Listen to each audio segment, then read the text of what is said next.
lane fast, call it high speed. I've been working hard, yeah, I've been working nightly. If you think you'll win, nah, likely. I be taking shots, yeah, cold-blooded, icy. Watching numbers grow is what I call sightseeing. In the front row, run it up when they hype me. The following grows, they know how to ignite me. Call me CEO, I've been running right, see. And I ain't playing games, I create my own lane, making pleasure out of pain, turning losses into... Hey everybody, happy Independence Day, happy 4th of July. How's everybody doing this evening? I'm Daniel J, the State of the Steelers. We're doing our big days finally here, guys. We're giving away the 2 tickets to see the Pittsburgh Steelers play against the New York Jets on October 2nd. It's been about a month or so that we've been promoting this contest, and the day's finally here. Happy 4th to everybody. Happy 4th to you, Rod. I'm excited about this as well. Hello, David. Oh, we have 2 Davids, David Wright and David Henneke. I hope I pronounced your last name right.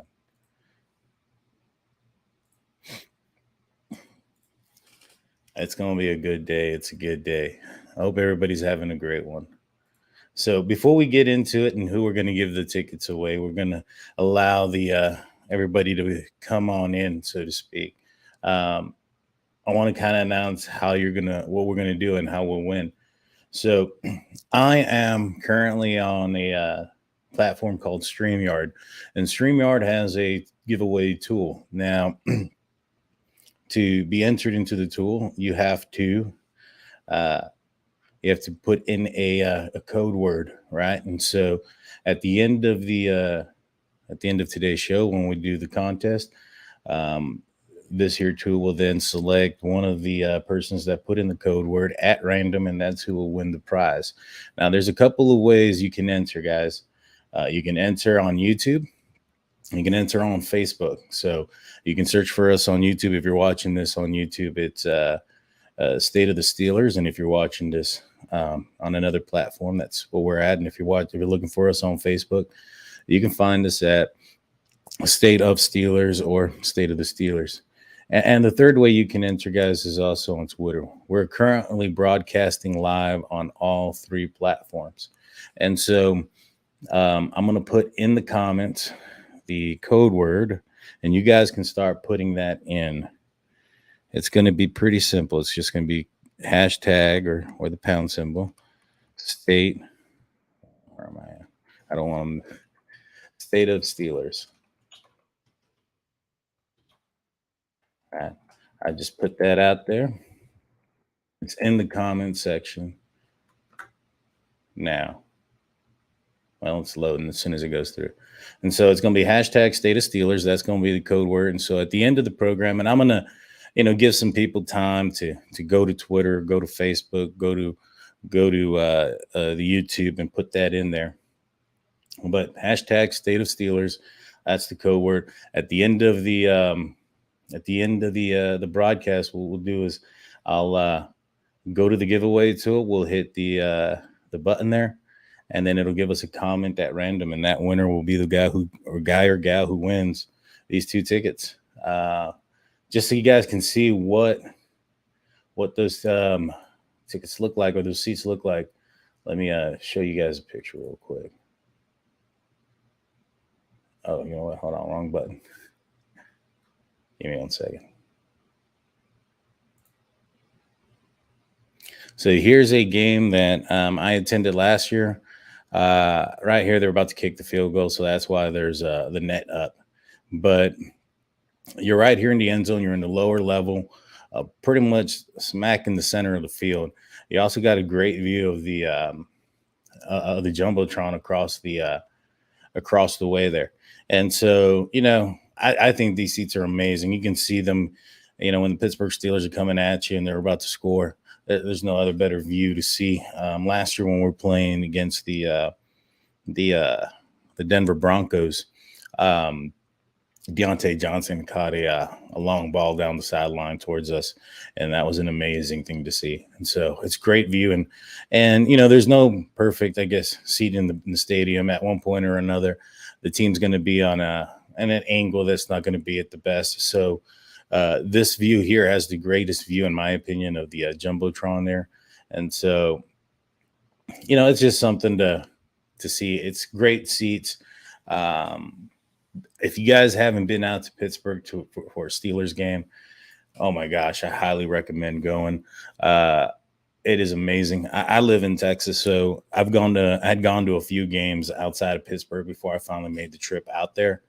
And I can tell you that, Steelers Nation gets crazy and rowdy everywhere, but there is no place like home, so to speak. And it is just amazing when they do the Stick song Renegade.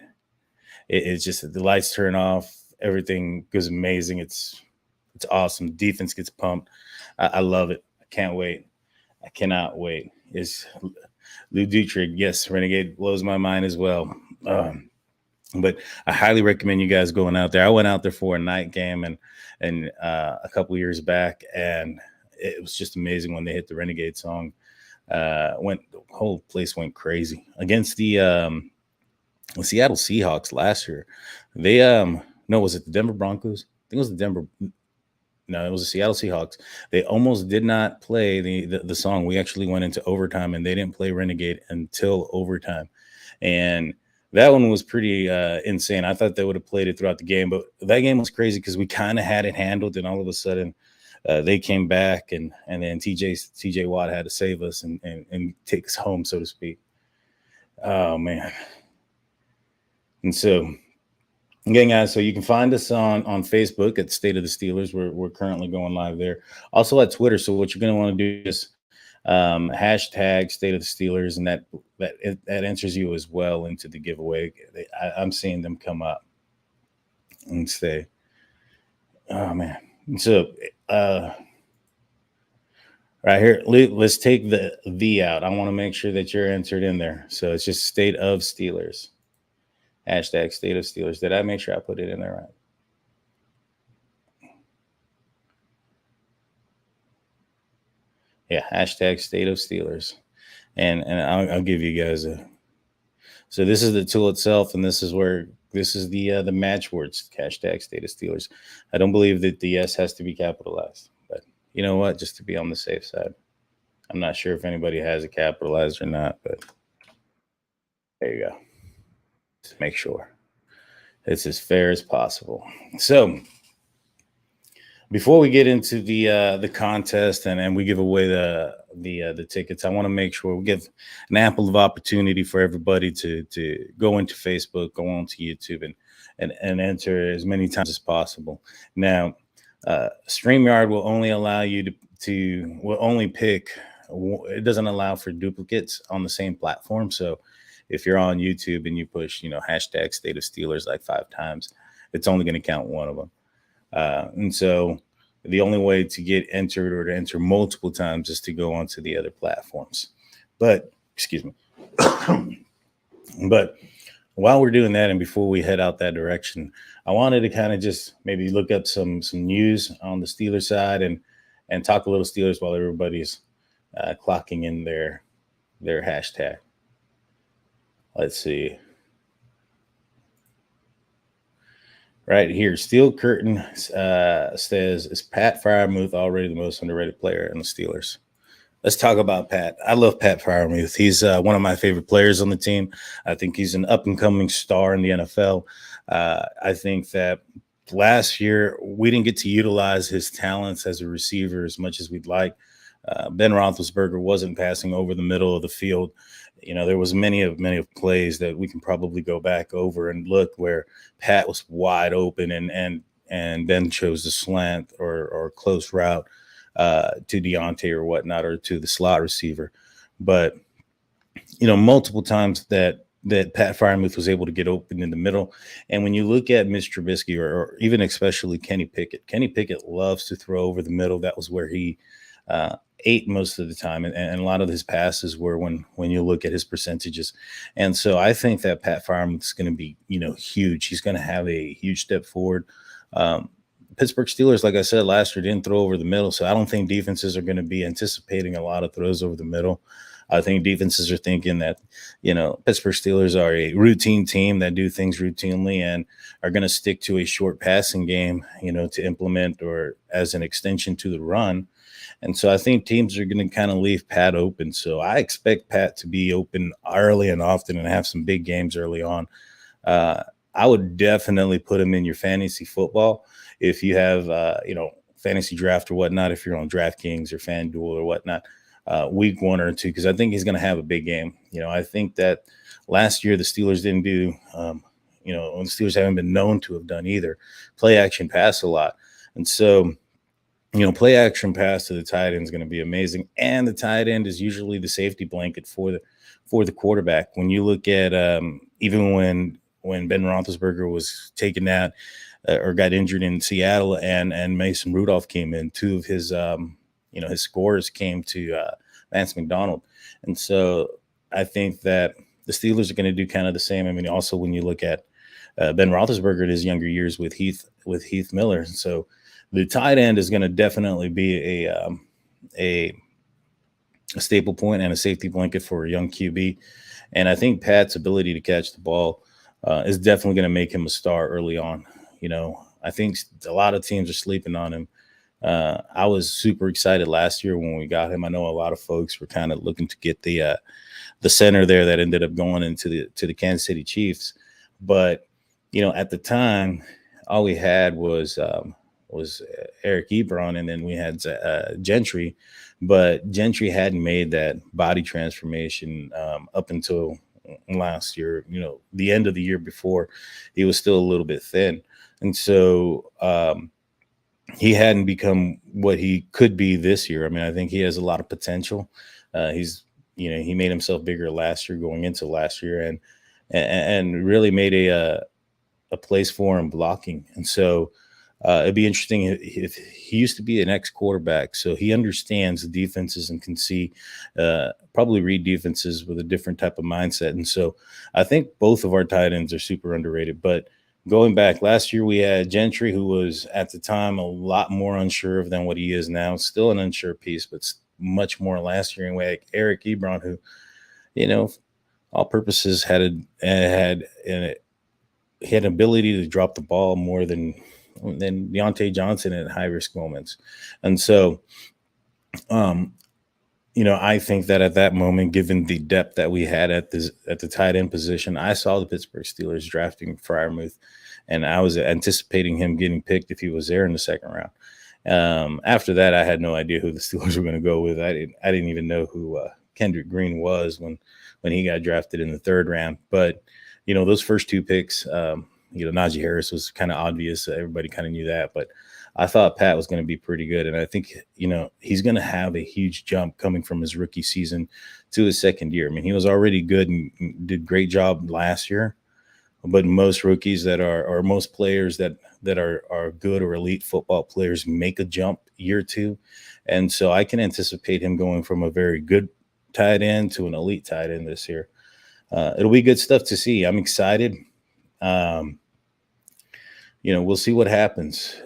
He's got a lot of competition in the division when it comes to the other tight end. So he's got and also he's following the footsteps still of Heath Miller. I know that Jesse James made a stop here, between, but Jesse James wasn't the pedigree that Pat Freiermuth is, or didn't have the expectations that a Pat Freiermuth or a Heath Miller had. And so we'll see how this goes. They're already chanting out Muth. When you're out there on October 2nd watching the game and you see him catch a ball, you're going to hear everybody. Nobody's booing. They're chanting Muth. It's an amazing thing to see already. He's done a great job. I look forward to what he can do this year. Let's see. If you guys have any questions for the show, let me know. I'd be happy to answer some. We're going to be on here for probably another 20 minutes or so.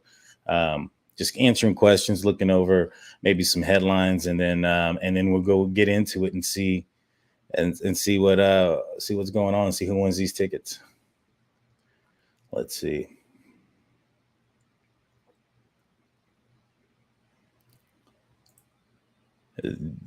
I am located. David Henniges asks, where in Texas am I located? I am actually located in San Antonio, Texas. I am from West Texas. Been here in San Antonio probably about 6 years now, going on 7. Love it here. It is a little warm though, a lot warmer than I'd like it to be. So Me and the wife have been talking about moving up north for a while.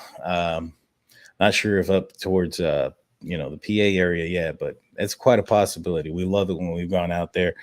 We went the last time I was in Pittsburgh was for the draft party. That was fun. I got to actually meet Zach Gentry and Tyson Alualu, got their autographs on a hat.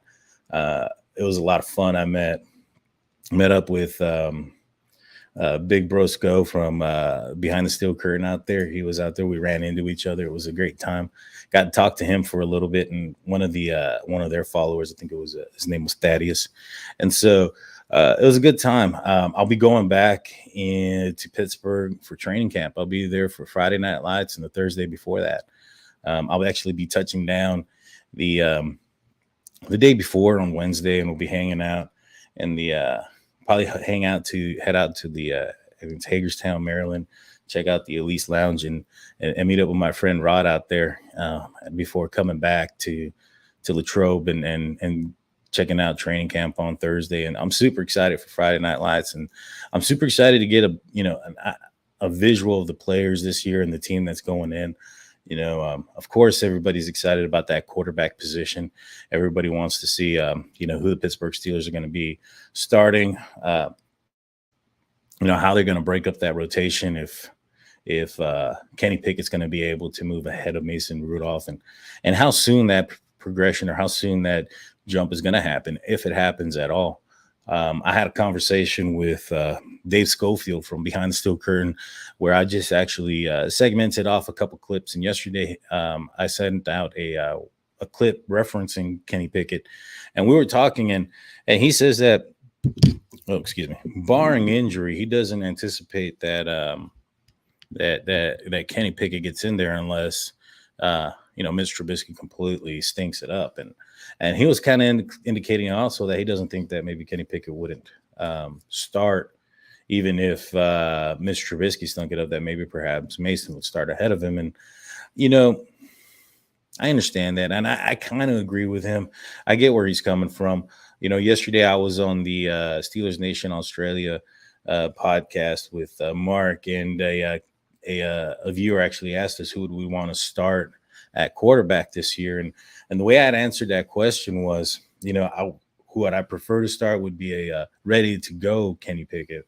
However, given the preseason that is shortened, and given the fact that they're at least claiming to have a three-way quarterback battle, I don't think the reps are there to have Kenny Pickett prepared for the first game.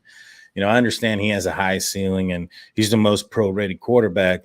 I just don't think that it would be smart of the Pittsburgh Steelers to put him out there. Again, not needing to, at least as well. I mean, there's no need to put him there.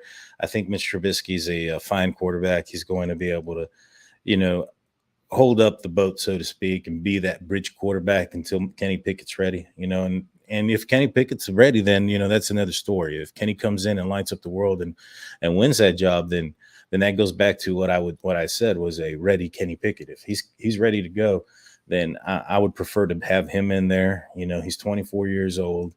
He's an older quarterback.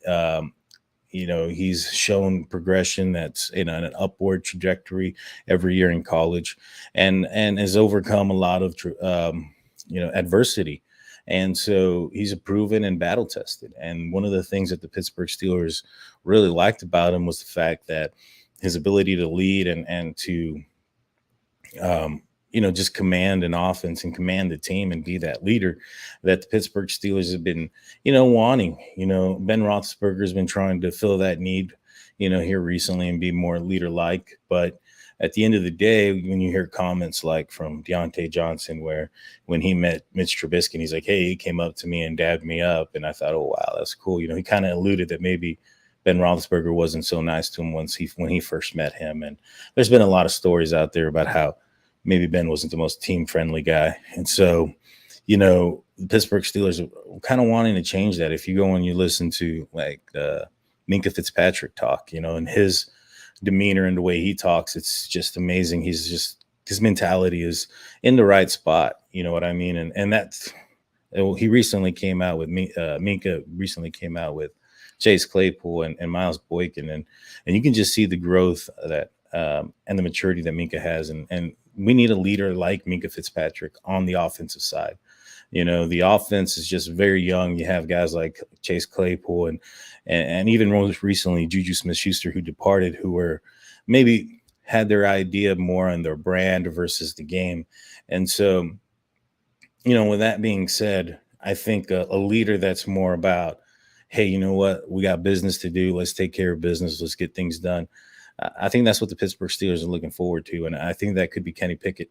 And I'm hoping he could be ready week one. I think that the cards are stacked against him, given the shortened preseason and given the amount of reps he's probably not going to get. I asked Mark, and at this point, do you think that maybe Mason Rudolph is hindering either the progression of Kenny Pickett or even Mitch Trubisky, who's going to be the starter this year? I mean, there's only so many reps, and there's only 3 preseason games to get ready. Our first game is against the Cincinnati Bengals, which, I understand, they're the Bungles and they are what they are, but they did get to the Super Bowl last year, and they do have a decent defense and a quarterback that can get the ball to a Jamar Chase. This is a game that's earlier in the season, so weather's not going to be an issue. It's not going to be cold or anything like that. So we're going to have to go in there at Cincinnati and face a team that's, at their high level at the, optimum time of the year for them. And so I don't know if that's the best, place to start Kenny Pickett if he's not ready. But we'll see. I'm super interested. I can't wait. I can't wait for the season to start. It's just a few weeks away before training camp starts, and we get an idea of how that battle is going. Another battle that nobody seems to be talking about, guys, is the battle of the left guard position. Kendrick Green was a left guard in college and was an aggressive, I'd say good left guard. I mean, he was able to get himself drafted in the 3rd round. And if the Steelers didn't draft him there, I don't think he probably gets out of the 4th round. So, still the same pedigree as a Kevin Dotson at the guard position.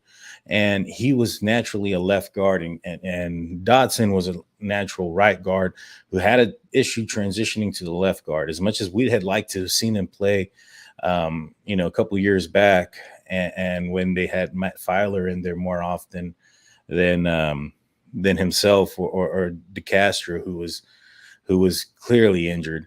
A lot of what I've heard and read and understood was because of his ability to transfer from one side to another.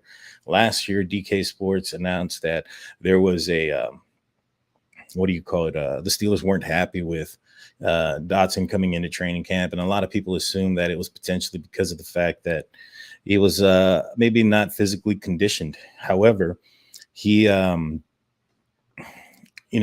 posted up a bunch of videos and things of that nature. And then once you go and you listen to DK Sports and you listen to what he's saying, it sounded more of maybe a mental preparation standard. The Pittsburgh Steelers ended up bringing in Ray Turner last year before the season started on a, to meet up with him. And it was reported it wasn't because of David DeCastro at the time. It was more so to push Dotson. And so they ended up changing ended up signing him once the retirement of DeCastro. But the initial reason they brought him in was to push Dotson. And so, I know he's changed up some things. He's changed up his rehab, so to speak, or how he rehabilitates himself after games and workouts. Before, I know he came out on a podcast and stated that he was just, going to sleep to recover. Now he's getting massages, and not the Deshaun Watson type, but getting massages and taking care of his body in the correct manner. And so I find it, I think it's going to be a good battle. One of the things that Kendrick Green was able to do that the Pittsburgh Steelers love is pull. There was many times that we saw that young man running down the sideline with Najee Harris last year, or, even when we were doing a screen play or a short pass play where he was somehow got in front of the receiver. And so I think that his ability to pull and his ability to move is definitely going to give him an opportunity there at that left guard position. I think Mason Cole is going to be the starting center, and James Daniels going to be our right guard, and I think that's going to, James Daniels at the right guard position is also going to do wonders for Chuks Okorafor. A lot of people don't see that having that staple point there is going to be great for him. I think also on the other side, that battle between Green and Dotson's only going to, it's going to be iron sharpening iron, so to speak, and only going to better the position and give Dan Moore an even better opportunity. At the beginning of the year last year, the offensive line was trashed the entire year, but the reason being was they were never together. The initial line was supposed to be Chukwuekorfor on the left, and then Dotson, and then it was going to be Kendrick Green, and then DeCastro, and probably Zach Banner, and then it ended up changing up to Dan Moore, and then you had Dotson in there at first, and then he got injured, and then LeGlue, and then you had the centers going back and forth between Kendrick Green and Hassan Howard, and the right guard was Trey Turner. He was clearly a step back from what he used to be, and so that whole mix-up and that whole, up and down with the offensive line probably didn't give us a true indication on their abilities as a group together. So this year it'll be good to see.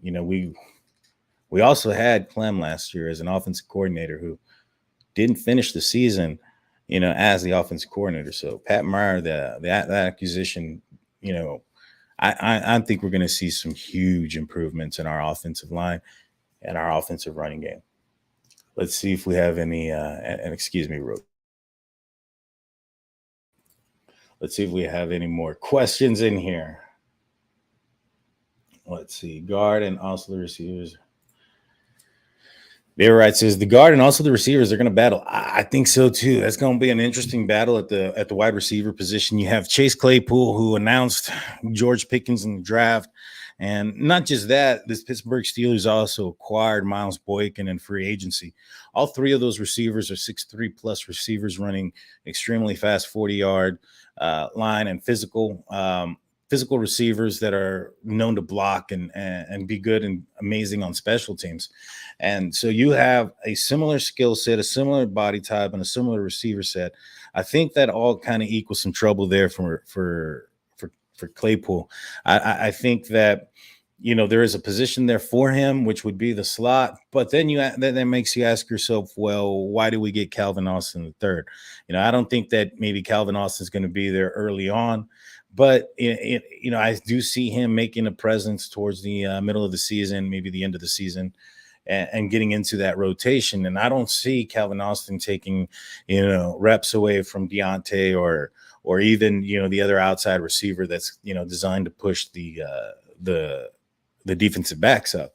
But then again, he could. I mean, he did great against that Sauce kid that got drafted to New York, and he did play a lot of outside receiver position in college due to his speed. I mean, the guy's incredibly fast. There's a lot of clips out there where he's running what looks like a 4.14, which would be insane. But the guy is extremely small too. Some of the folks that have been out to training camp and OTAs that have seen him in person state that 5'8" might be what he looks like in cleats and a helmet. And so that's a little concerning as far as the size goes. I just hope it doesn't turn into another Drew Archer. But I think that if he is going to push for snaps, that's going to be in the slot. I think that George Pickens is a faster receiver than Claypool. I think George Pickens is he does a better job of catching the ball with his hands than Claypool, and I think he does a better job of keeping his feet than Claypool. And so I think that he's definitely going to eventually take that position away from him. And so I think that if Claypool's going to have a job on this team, it's going to definitely be in the slot or in red zone packages. I think that's where the big competition is going to be. It's going to be in that role there for that big body receiver. I think that Deontay Johnson is going to be playing for a contract this year. I don't see the Pittsburgh Steelers signing him to an extension this year. I think that the Pittsburgh Steelers aren't a team that panic and are going to make a move that is kind of silly or overpay someone just because several different teams have decided to overpay their receivers or another receiver. The Steelers don't work that way. They got Omar Kahn as their general manager. Omar Kahn is a salary guru. He's a financial guy. He's an accountant, so to speak. I don't think he's going to make that financial decision of buying high, so to speak. Buying a receiver, at 20 million plus a year when he didn't think that receiver was worth it, a few months back at 18 or 17 million or even less than that. So I don't foresee the Pittsburgh Steelers panicking and hitting that button on Deontay Johnson. If anything, I can see them maybe potentially using one of these receivers as trade capital towards when the season starts, because right now there's a lot of chefs in that kitchen, so to speak. But I do think that George Pickens is going to end up eventually being out there on the outside with Deontay Johnson.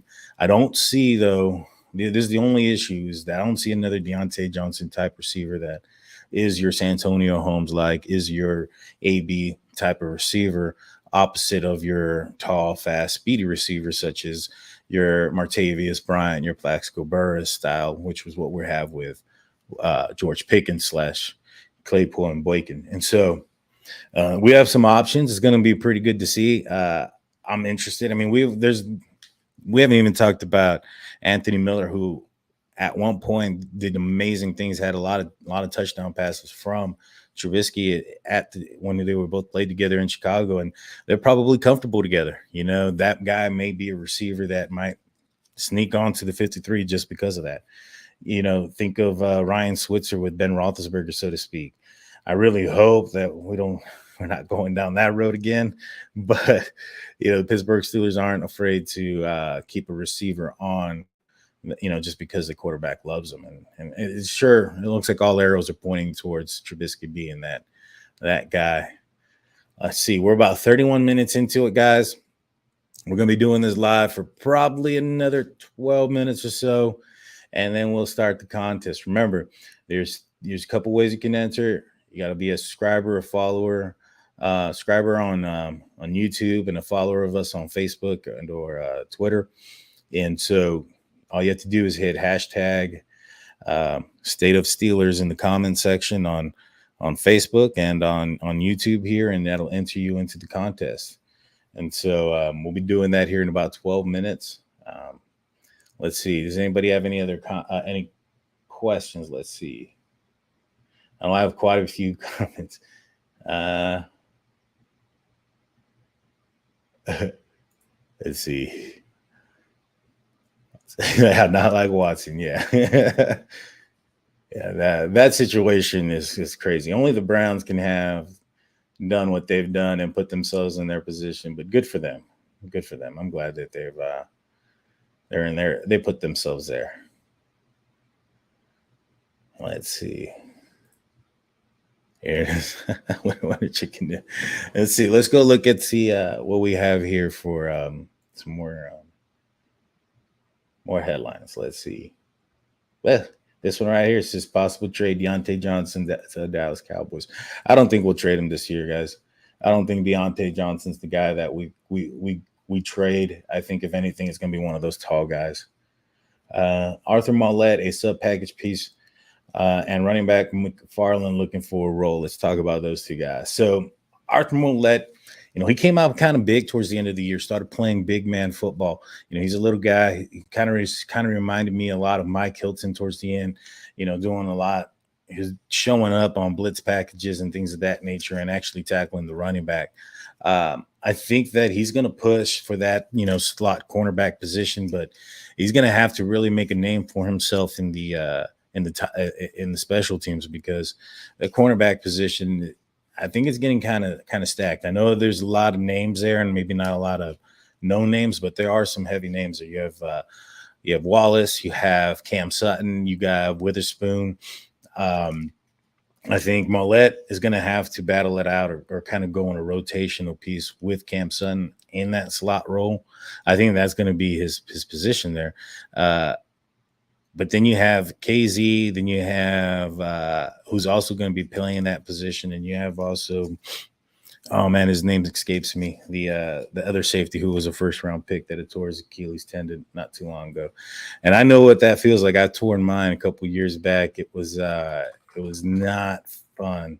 But one thing that I question is, or one person that I have a concern for that may not make the 53 this year, that made the 53 last year, might be a Trey Norwood. And the reason being is he's going to be competing with he's got Trey Edmonds, he's got KZ, and Carl Joseph. There we go. That's the guy who I was thinking of. Those are 3 number 1 picks that he's competing against, and he's a number 7 pick. So, I think there's some competition there for him, and he's going to have to really show up.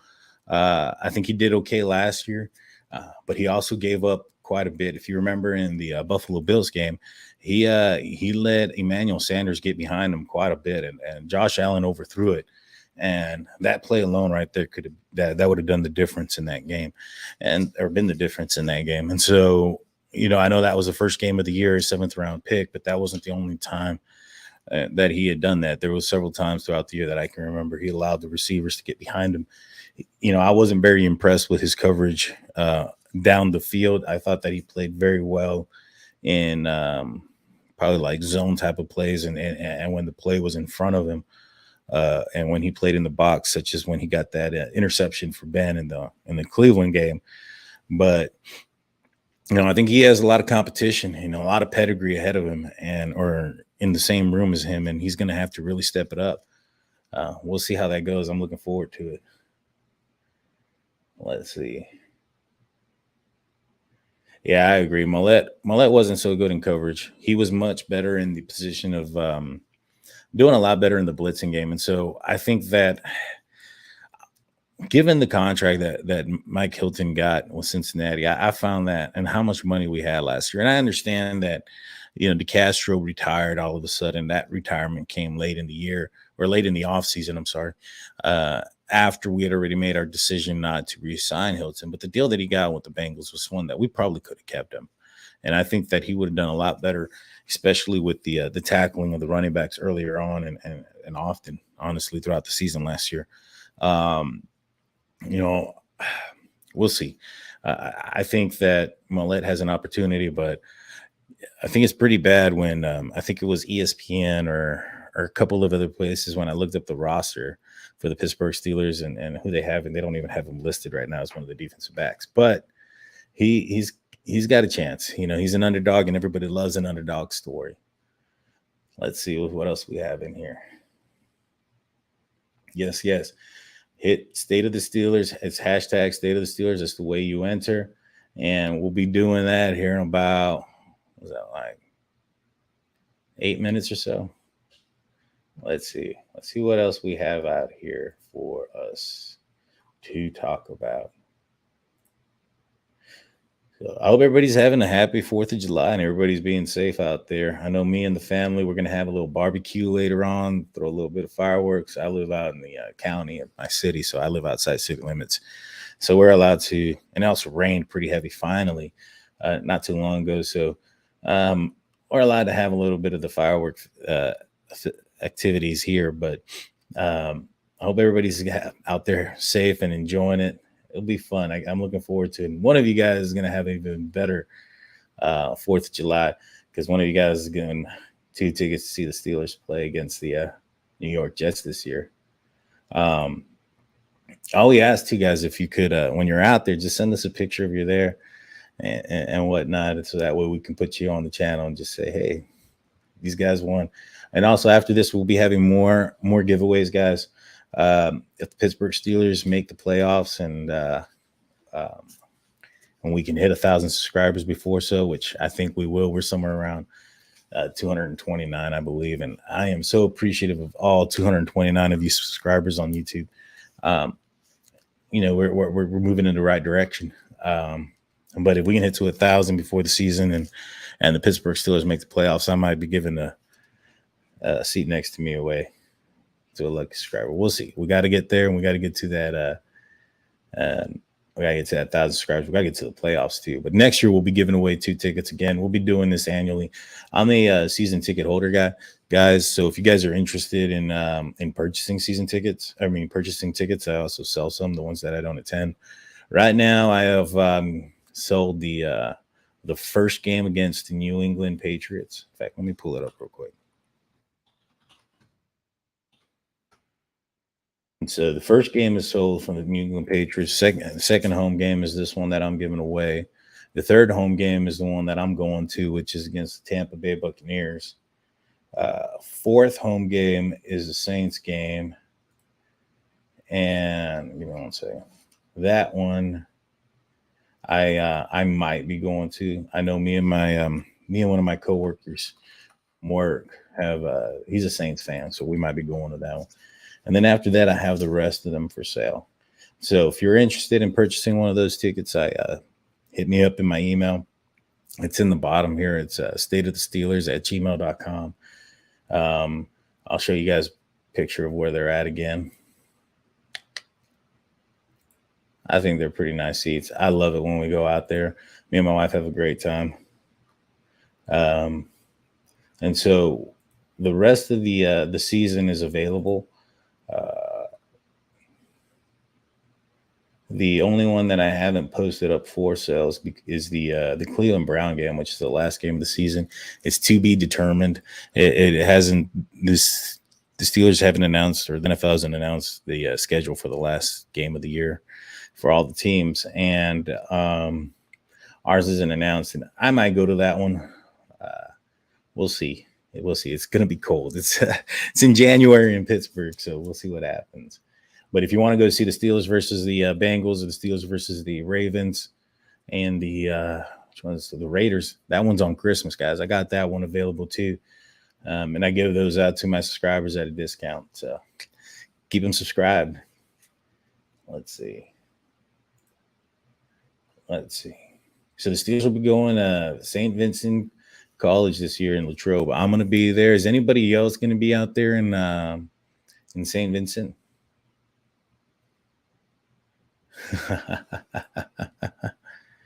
Jaime Garza says, "How dare you skip my question, especially from a well-renowned Bigfoot expert." Jaime Garza is a good friend of mine, guys. He's on the Drunk Turkey Show. He's one of the hosts. He's one of the starring guys. Please go like that. I'm on that show as well. It is a conspiracy show. Think of Joe Rogan, but instead of a rich bald guy, it's a broke bald guy. It's me, it's my buddy Jaime, it's my buddy Big Blue, and we just kind of talk alien conspiracies and things of that nature. We have Mark D actually going to come on the show here pretty soon, and it's something kind of different, something completely different than what I do here on State of the Steelers. So if you guys are interested in that, hit us up. It's called the Drunk Turkey Show. We got like 4 episodes out. It's fun. It's a lot of fun. Rod Irish says, "I might try swing through." That'd be great, man. I'll be out there. Hopefully I can see you. I know I'm going to go swing by your bar out there at Least Lounge. And is it Hagerstown, Maryland? I'll be out there to go see you guys on that Wednesday before Friday Night Lights. I'm going to make a point to go out there. I'm going to try to get some other Steelers YouTubers to go out there and meet up with me. I know a couple guys out there that are part of the Steelers YouTube Nation, and they are live out in Maryland. So might try to get him to meet me there. Aaron Jade, Florida Steelers faction here, grew up in PA. Are you going to be going to I think the Steelers play out in Miami this year, right? Are you going to be going out there? You're going to see that game? I'm down to see that game. I believe they play in October in Miami. It's a good time to go, I think. I hope. I've only been to I've been to Florida once in the it was during spring break when me and my family went out to Disney, and I'll go in the wintertime. It's so humid. I'm from Texas, right? And Texas is hot, guys. And I'll tell you a personal story. Texas is really hot. And I remember when I left for the military, I joined the Army in 2005. And when I joined the Army, I went out to Fort Jackson, South Carolina, in June of 2005. And I remember when we touched down, the pilot announced that the temperature for the next day, because we touched down kind of late, was going to be about 93 degrees. And I was thinking, man, back home yesterday it was 108. It's going to be easy. I was not anywhere near ready for the humidity out there. It was horrible. I've not complained about Texas heat since. And so to see Brady, yeah, that's the game me and my wife are going to. We're gonna go see the Tampa Bay game. I want to see the Steelers beat them, one last time again. See them beat them down, and I've never seen Tom Brady play. I've only seen. So there's a lot of games I want to go see.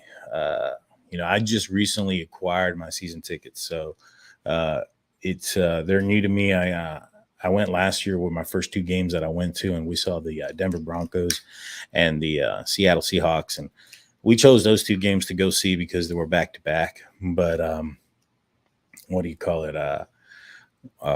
This year we're going to go see Tampa Bay because of Brady, but next year I want to see a Steelers and Ravens game. I've never seen a Steelers Ravens game, and that has been the biggest rival, that I have ever known and been a part of since I've been alive.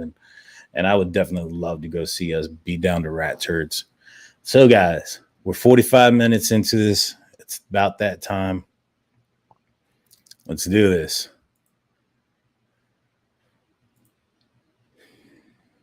Here we go.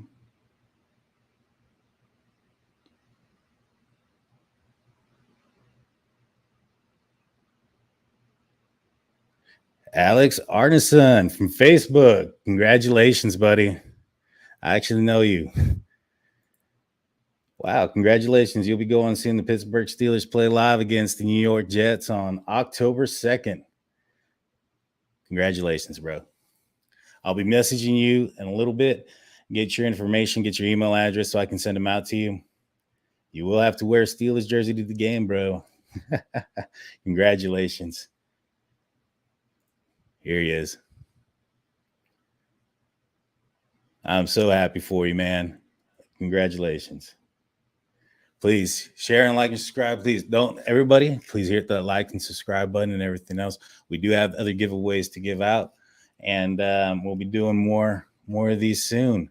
With that being said, guys, peace. Good luck, man. I'm happy for you, Alex. Please send me pictures when you're out there, whole 9 yards, and we'll go through it. And also, guys, don't forget, I forgot to mention, I have, I just put out segments from my conversation with Dave Schofield, and I put out segments this upcoming week with my conversation with Steelers Nation Australia and Pittsburgh Owen. Please go like those, and please hit that subscribe button. Thank you, guys, and thank you, everyone that participated, and go Steelers.